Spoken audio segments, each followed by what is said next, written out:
They come from all over the world. The mysterious Orient. The traditionally religious Near East. The depths of darkest Africa.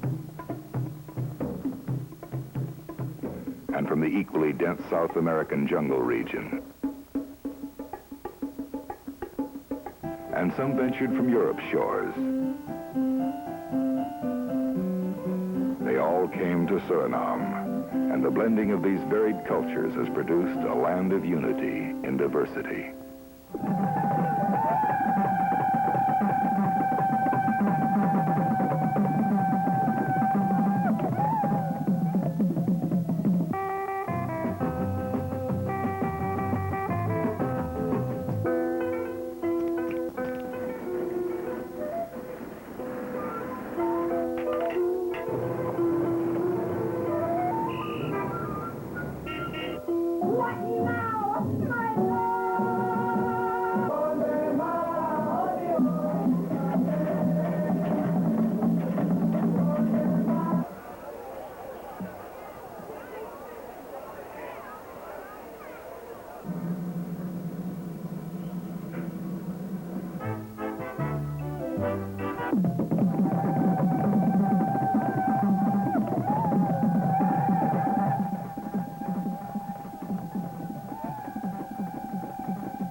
Ancestor brought it with them from Africa almost 300 years ago. Wanted you to show me something unusual, but this is really way out.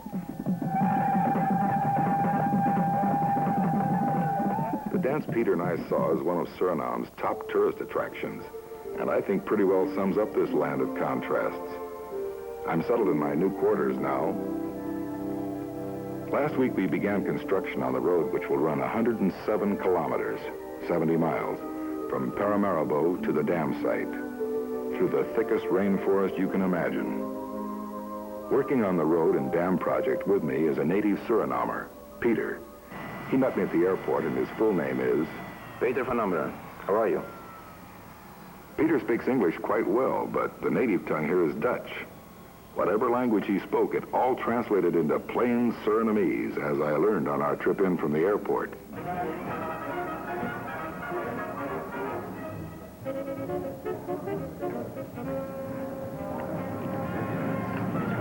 I see you drive on the wrong side of the road here, too, huh? Oh, you'll find many things different in Suriname. You know, when you ride to town, you'll find many contrasts.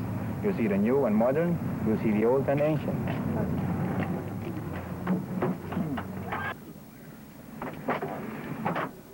You know, someone once described Suriname as a symphony of regional harmony.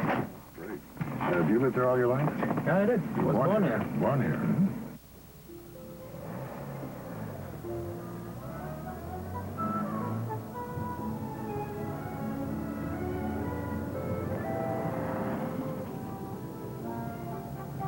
He was right. There were Creoles in modern dress, Katamesis, brilliantly colored togas, Hindu women in saris, and Javanese women wearing sarongs. To me, it looks like the United Nations.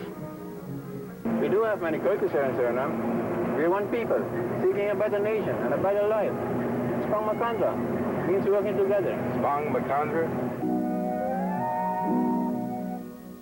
Got great weather here.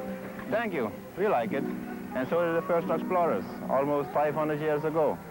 An explorer, Alonso de Ojeda, captain in the service of the Florentine Amerigo Vespucci, sighted the coastline of Guyana on the northeastern corner of the South American continent. The low coastline, hardly rising above the high water mark, offered a challenge to the other adventurers during the next few years.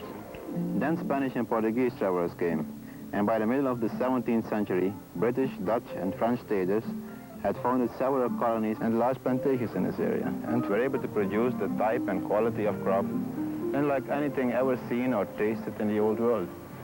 But with so many different nations in here, how did it become a possession of Holland? At first, the British governed this land. Then in 1667, Holland and England signed the Treaty of Breda. The two countries then decided to exchange land. Holland's New Amsterdam colony, which later became Manhattan, went to the British for this country, which became Dutch Guyana.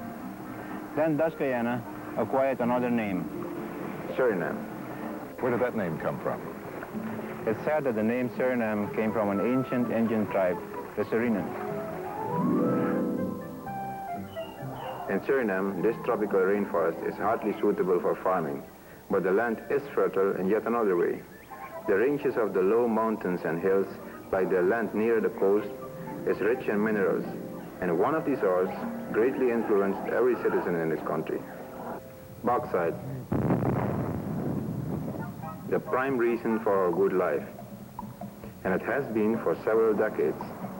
Now we know, many years ago we had a valuable asset, but we also realized that we didn't have the technical background to mine the ore properly. But someone did have that know-how, the Aluminum Company of America. Alcoa had been investigating the potential of bauxite reserves in Suriname, and eventually an agreement was reached with them to set up bauxite operations here. This was the beginning of our working partnership and of an economic philosophy we still follow today. Suriname would do everything possible to promote private and foreign investment. Alcoa formed a subsidiary which later became Suralco, Suriname Aluminum Company. Since the very beginning, over 50 years ago, the relationship between the company and our people has been quite strong and is growing stronger each day. Spang Makandra, we are working together. The original mines were not far from the coast. Every year, millions of tons of bauxite were sent overseas, where it was used as the raw material for aluminum, chemical products, abrasives, and fire bricks. There are two other bauxite plants in Suriname besides this one. From the mines, the ore comes to one of these plants. It's crushed, dried, and shipped to the other parts of the world.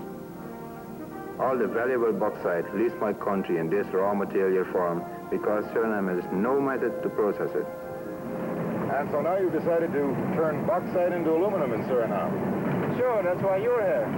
But it wasn't a snap decision. Years of discussion and planning went into this move. My government evaluated the merits of such a venture. Experts from other countries were consulted. Alcoa studied the feasibility from their standpoint. They all had the same answer.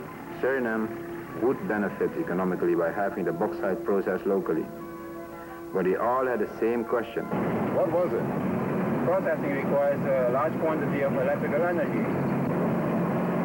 Where was the power coming from? Water. Water can be turned into power, and Suriname has plenty of running water. We have many rivers like this, which start in the interior and run to the sea. Now, this is potential energy, if it could be harnessed. And it could? We think so. Suriname was charted from the air in 1950. For the first time, correct elevation indications were recorded on an aerial map. As a result of this survey, Professor Van Blommestein in Holland determined that those untamed streams would best be controlled with a dam. Possible sites were then selected, and topographers, hydrologists, and geologists set out to inspect them. The first preliminary dam location proved to be unsuitable, so the experts moved on to another pre-selected site. The examination would hardly be described as cursory. Research lasted several years and was conducted at 3 locations: Bergendal, Brokopondo, and Afobaka, which finally was chosen as the logical place to build our dam. But the research lasted longer at Brokopondo, so the name stuck, and the Brokopondo project at Afobaka was born, at least on paper. And since my last letter, we've really made progress on the road through the jungle. But more about that later. Peter and I were talking the other day, and he was telling me how and why Suriname decided to start on this Brokopondo project. One of the most fascinating parts of his story was who helped finance this.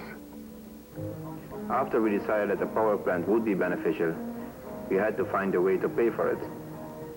Suriname was just unable to assume full monetary responsibility. You know, it's not the easiest thing in the world to convince somebody to invest in a power plant located 70 miles in the interior of an unpenetrated jungle. Surprisingly enough, someone was interested. It's not really surprising as I look back on it. The company had been in Suriname for a long time, and he had faith in our future. Alcoa had spent considerable time looking into the possibility of processing bauxite here in Suriname. Well, it's just a matter of good business. Suriname would supply land, resources, and manpower. The company, her capital, and technical know-how. Preliminary discussions between the bauxite company and the country generated an even greater enthusiasm for the proposed project. And so, a unique partnership was about to be formed, but not before it had been approved by Suriname's legislature and the company's stockholders. Little else was discussed throughout the nation, on street corners, in stores, and in the offices. This giant undertaking would mean more and better paying jobs, more electric power, and a big boost to our economy. And so, a new Alcoa subsidiary, Suriname Aluminum Company, was created to work with the government of Suriname. Private industry and government were joining forces in a business endeavor free from political ties. At last, we were on the road. What Peter really meant was, at first they needed a road. The site of the Bracapanda project was 107 kilometers inland from Paramaribo. It takes a lot of people and equipment to construct a power plant. People could travel to the site by boat, but there was only one way to get the equipment there. We had to clear 400 hectares of forest before we could even begin.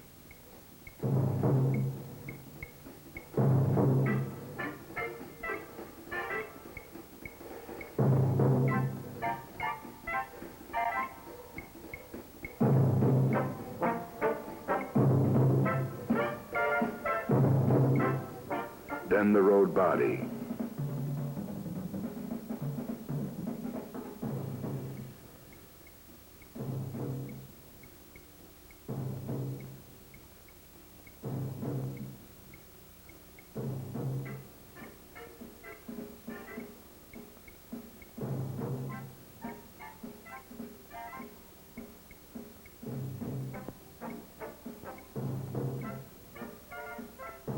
And the capping of the road body.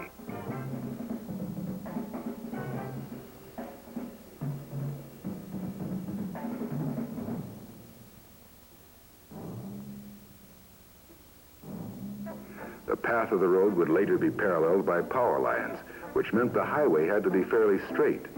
So we went through hills, through the night, around the clock, over the streams, and under the sun.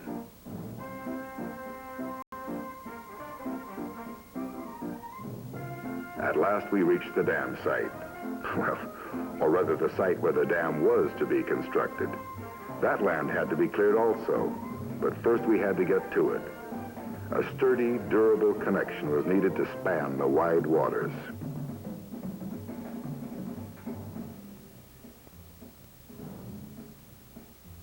We built the first bridge across the Suriname River, and it's a beauty. Our road was complete. The equipment could now be brought into the area. Construction personnel would soon be here to start the dam, and we had to be ready for them.